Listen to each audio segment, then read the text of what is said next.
Hello everyone, myself Nisha. Welcome to all of you on this online platform of Vidya Group. तो आज के class में हम लोग एक नया चैप्टर स्टार्ट करने वाले हैं। नया तो नहीं बोल सकते क्योंकि इस वाले चैप्टर की 2 से 3 क्लासेस हमारी कंप्लीट हो चुकी हैं, यानी कि उसी सीरीज में एक नया पार्ट है ना, जो टॉपिक हमने स्टार्ट कर रखा है उसी टॉपिक का एक नया पार्ट आज की क्लास में हम लोग करने वाले हैं। और मैम टॉपिक कौन सा है? टॉपिक हमारे पास में वो है जो बच्चे 2 से 3 क्लासेस जो कंप्लीट हो चुकी हैं, आई थिंक 3 क्लासेस हो चुकी हैं। जिस बच्चे ने वो 3 क्लासेस देखी हैं उसको तो पता होगा कि आज की क्लास में कौन सा टॉपिक स्टार्ट करेंगे, और जिसने नहीं देखी उसके लिए भी कोई दिक्कत की बात नहीं है, मैं बता ही देती हूँ। ठीक है, आज की क्लास में हम लोग स्टार्ट करेंगे हमारा टॉपिक जिसका नाम है रेशियो एंड प्रपोर्शन।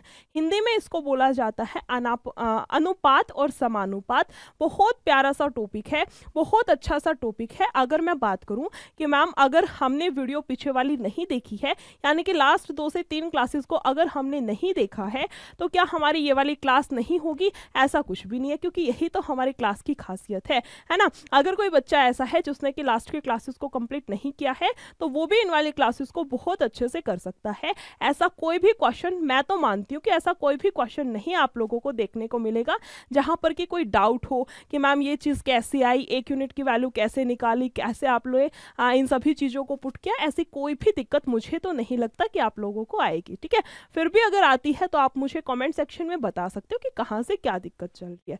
चलिए, अगर हम बात करें कि टॉपिक का कितना इंपॉर्टेंस है हमारे एग्जाम के पॉइंट ऑफ व्यू से, अगर मैं बात करूं एसएससी या फिर किसी भी स्टेट एग्जाम की, तो जो आपका ये चैप्टर है रेशियो एंड प्रपोर्शन, बहुत ही इंपॉर्टेंट चैप्टर है। इंपॉर्टेंट ये चैप्टर तब बनता है जब यहाँ से मतलब ना इतने सारे टाइप के क्वेश्चंस बनते हैं, वैरायटी ऑफ क्वेश्चंस हमें देखने को मिलती है रेशियो एंड प्रपोर्शन से।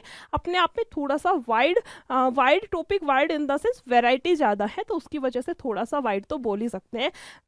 ऐसे कैसे क्वेश्चंस आते हैं, जैसे मैं बात करूं एज वाले क्वेश्चंस हैं वो इसमें आएंगे, इसके अलावा कॉइन्स वाले क्वेश्चन हो गए, रेस वाले क्वेश्चंस हो गए, इसके अलावा आपके रेशियो से रिलेटेड डायरेक्ट वैल्यूज पूछी जाती हैं वो हो गया, या फिर इसके अलावा प्रॉपर प्रपोर्शन से भी क्वेश्चंस आते हैं। मेन प्रपोर्शनल पूछ लिया, थर्ड प्रपोर्शनल, फोर्थ प्रपोर्शनल, इस टाइप की बहुत सारी चीज़ें आप लोगों से पूछी जाती हैं।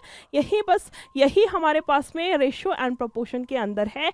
इंपॉर्टेंस बस यही है कि इसके अंदर वैरायटी ऑफ क्वेश्चंस देखने को मिलती है, वैरायटी बहुत सारी है, यानी कि टाइप बहुत सारी है। तो खासियत तो यही है ना। कोई भी क्लास ऐसी नहीं होगी जिसमें कि एक ही वैरायटी का क्वेश्चन हो या इस टाइप से।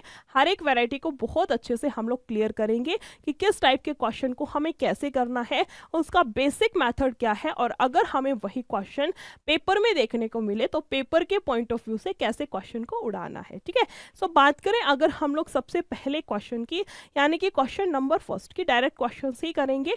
कॉन्सेप्ट का कुछ रोल नहीं है, कॉन्सेप्ट पहले की बहुत सारी क्लासेस में हम लोग देख चुके हो, तो मुझे नहीं लगता कि आज कॉन्सेप्ट बताने की कोई ज़रूरत है। बट हाँ, इतनी बात जरूर है कि किसी भी बच्चे के ये नहीं रहेगा कि मैम ऊपर से जा रहा है, कुछ समझ ही नहीं आ रहा।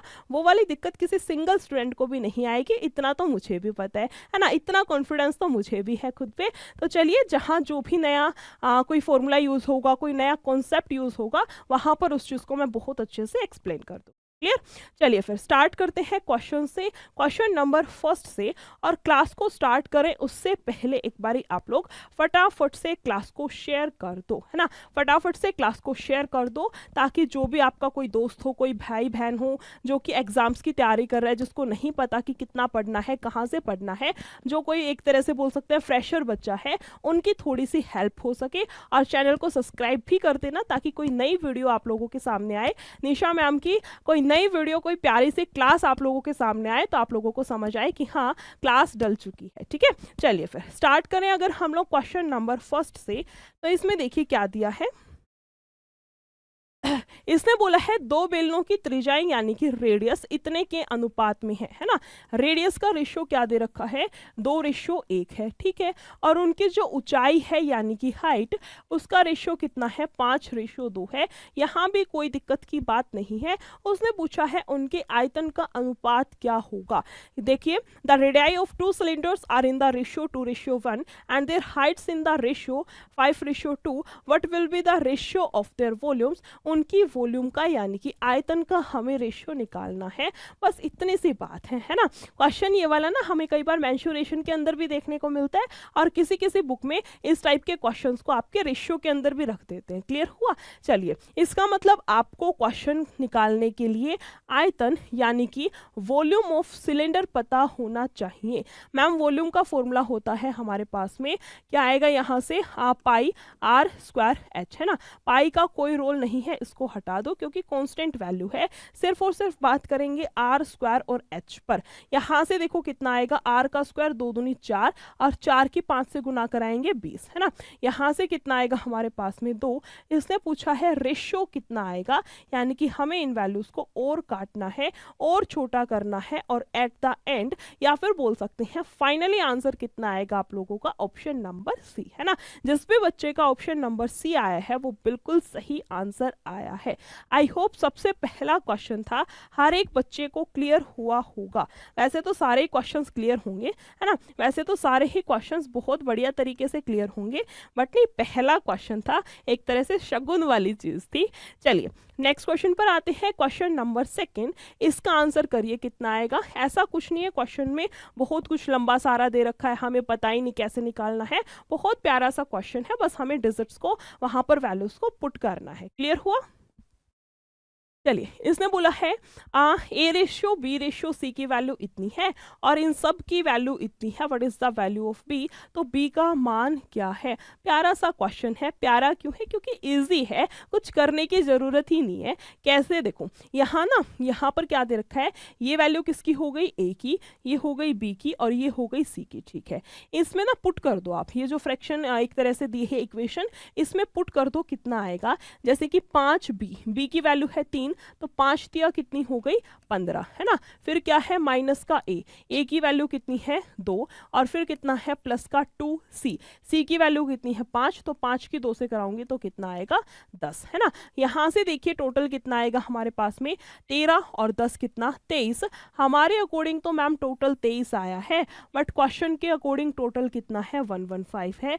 इसका मतलब ये कटेगा 1 पे और ये 23 से जाएगा 5 पे, यानी कि 1 यूनिट की जो वैल्यू है, या फिर हिंदी में बोल सकते हैं जो आपका 1 यूनिट का मान है उसकी वैल्यू कितनी आएगी, यहां से 1 = 5, 1 यूनिट की वैल्यू बन गई 5। 1 यूनिट की वैल्यू आने के बाद तो ना रेशियो इतनी प्यारी चीज है, उसके बाद तो कुछ भी पूछ ले, हर एक चीज की वैल्यू बहुत ना आसानी से हम लोग निकाल सकते हैं। ठीक है, इसने बोला था तो बी का मान क्या है, बी की वैल्यू कितनी है, बी की कितनी थी, यहां से उठा लो, किसके बराबर है 3, है ना। 1 यूनिट की वैल्यू 5 है, तो 3 यूनिट की वैल्यू कितनी आएगी यहां से हमारे पास में 15, है ना। 3 यूनिट की वैल्यू कितनी आएगी यहां से हमारे पास में 15, या फिर बोल सकते हैं ऑप्शन नंबर ए, जिस किसी का भी आंसर है वो बिल्कुल सही है।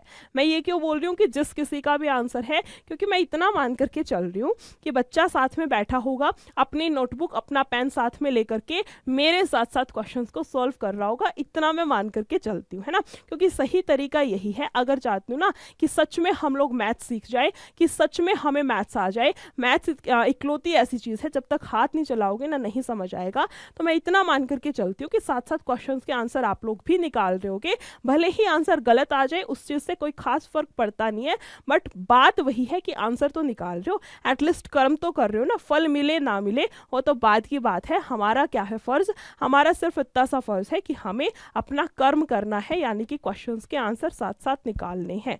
क्लियर हुआ? नेक्स्ट क्वेश्चन पर आते हैं, क्वेश्चन नंबर 3। इसमें देखो क्या दिया है, इसने बोला है पी रेशियो, ये यहाँ पर ना रेशियो है, ठीक है, P ratio Q ratio R, इसकी वैल्यू इतनी है, आर और एस की वैल्यू इतनी है, और पूछा है पी और एस का मान क्या है। इतना प्यारा सा, इतना इजी सा क्वेश्चन है, इस टाइप के तो पता नहीं कितने क्वेश्चन हमने उड़ाए होंगे, बस रेशियो को सेट ही तो करना है और कौन से तीर मारने हैं। इसने बोला है पी क्यू आर की वैल्यू, ये हो गया पी, ये हो गया क्यू और ये हो गया आर। कितना था 4:7:9, और उसके बाद बोला है आर रेशियो एस की वैल्यू 2:5 5, है ना। चलो सबसे पहले जो भी जगह खाली है वहाँ पड़ोसी का कब्जा करा दो। ये जगह खाली है, इसका पड़ोसी 9 आएगा, इसको बिठा दो। ये जगह खाली है, इसका पड़ोसी 2। ये जगह खाली है, इसके साइड में कौन है 2। अब क्या करेंगे, मल्टीप्लाई, 4 दूनी 8, 7 दूनी 14, 9 दूनी 18 और 9 पांचे कितना आएगा हमारे पास में 45।